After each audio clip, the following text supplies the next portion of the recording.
Oi, pessoal, tudo bom? Estou aqui para a gente ter uma conversa, uma reflexão hoje, no sentido para a gente tentar pensar juntos, né? Como lutar aí pelos nossos direitos, né? Não só para a cultura, que é um tema que a gente sempre aborda aqui, mas também para as questões de educação e de saúde absurdas que estão acontecendo, né? No meio de ameaças de um golpe militar. Não sei se vocês viram aí essa última fala de um dos dirigentes das nossas Forças Armadas, né, dizendo um absurdo de que não vai ter golpe se a oposição não forçar uma barra, né, mais ou menos isso que ele disse. E isso é bem preocupante, não só por conta, né, da gente ter aí, né, a gente vive num país republicano, que teoricamente deveria ser democrático. A gente não pode admitir, né, esse tipo de ameaça, principalmente no momento que a gente está numa pandemia e aonde a gente tem, inclusive, aí, coisas absurdas acontecendo, como, por exemplo, ontem a fala, né, do Bolsonaro incitando as pessoas a irem invadirem hospitais, né? Porque para desmascarar, entre aspas, essa pandemia, que de acordo com ele é uma gripezinha.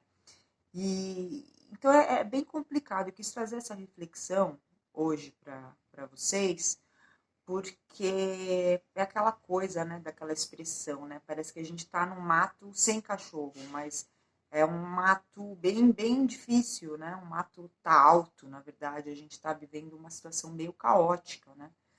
Onde a gente não tem, né, diversos ministérios aí sendo distribuídos para o centrão em troca de favores, né, justamente porque o Bolsonaro sabe que ele está por um triz, né, de receber o impeachment, e ele precisa do centrão, que é pelo menos um terço da Câmara, né, do lado dele.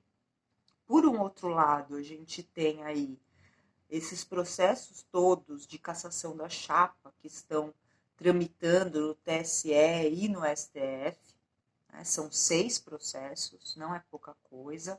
Na última terça-feira, começaram a ser votados desses processos, o processo inscrito pela Marina Silva, outro pelo Boulos.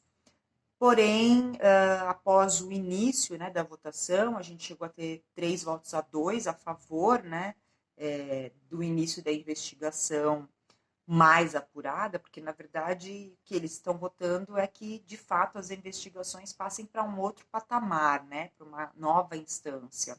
Não, eles não vão decidir ainda a cassação, isso vai acontecer depois da investigação.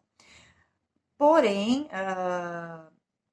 na hora da votação do Alexandre de Moraes, ele pediu aí vistas, né, no processo, e isso é bem complexo, porque isso vai atrasar bem a situação e a gente gostaria de que isso fosse resolvido quanto antes.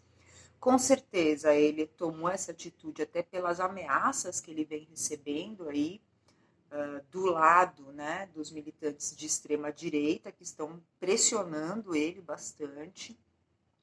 E também ainda falta o voto do Barroso, né?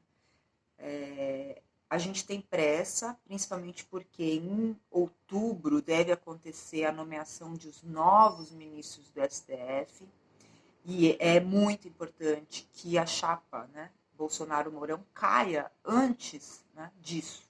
Tá?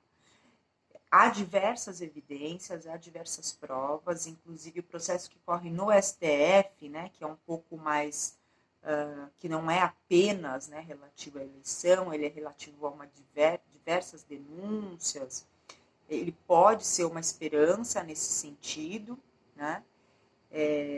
Porém, a gente está vendo aí um desmonte total, né, da educação, da cultura, da saúde, coisas absurdas acontecendo. A gente ainda não tem um ministro da saúde, também não foi nomeado ninguém para a cultura. O ministro Abraham Weintraub aí, da educação, né, se é que dá para chamar aquilo de ministro da educação, fazendo coisas absurdas como essa MP, né, que foi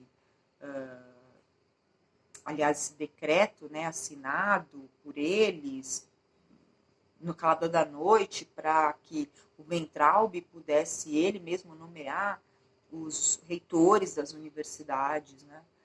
Isso, por sorte, a gente teve aí, hoje isso foi barrado pelo STF, né? Isso é inconstitucional, isso não pode acontecer, além de ser um absurdo, isso não pode acontecer, inconstitucional e ponto, né? Claro que eles vão tentar novamente, né, aparelhar essas universidades por conta de uma série de questões, e a gente sabe o quanto isso é complexo, principalmente no momento onde a gente está à beira aí de um golpe, né, de uma possibilidade de golpe militar, porque vocês imaginam, né, eles estão fazendo essa pressão toda, né, por uma, como eles chamam, intervenção militar, né.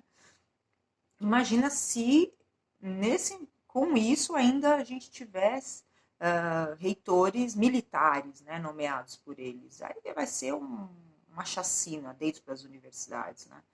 O que é um absurdo, até porque a ciência ela tem que ser livre, né? Ela não pode ser comandada por militares, isso é um absurdo. Tem que ser comandada por cientistas, né?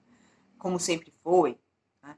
É independente aí do viés ideológico do cientista, né? É o que faz lógica, né? A gente tem que ter pessoas que entendam o que é a ciência, o que é a pesquisa, o que é a CAPES, o que é o CNPq, não militares, né, como reitores, né. Então, é tudo muito difícil, acho que é tudo muito confuso para todo mundo, para mim também é um pouco. Tem algumas coisas que a gente percebe, né, que começa a perceber que tem acontecido algumas mudanças, como, por exemplo, a própria linguagem, né, da Globo, assistindo Fantástico no domingo, isso ficou um pouco nítido. Eles têm, sim, aumentado, radicalizado as críticas em relação a Bolsonaro, isso é um bom sinal. Até me lembrei de 2013 um pouco, quando a Globo girou a chavinha ali, né, do discurso.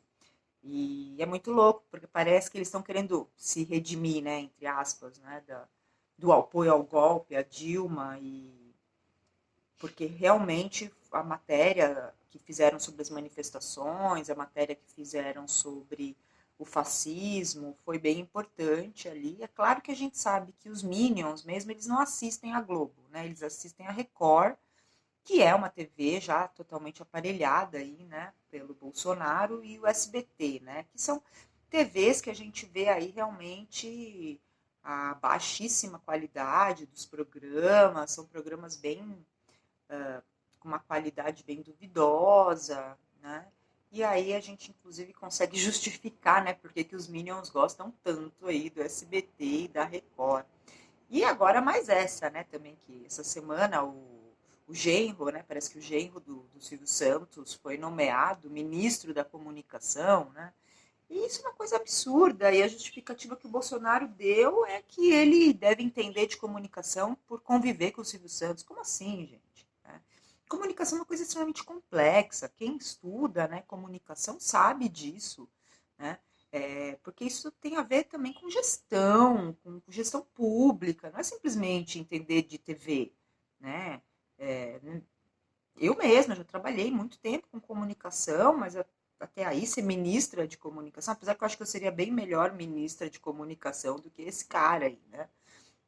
Então, quer dizer, é uma série de absurdos acontecendo um atrás do outro. Eu gostaria de estar aqui falando para vocês sobre cultura, sobre coisas que a gente poderia estar construindo, né? Sobre aí a aprovação da lei Aldir Blanc, que a gente nem sabe quando vai ser feita essa sanção, né? Porque justamente é tudo tão caótico, sobre as questões aí estaduais, a gente está aí tentando descobrir cadê o PROAC, enfim. Mas está bem difícil falar sobre coisas específicas, porque nosso país está chegando num ponto, né, que realmente a gente precisa começar a pensar antes que seja tarde demais, né?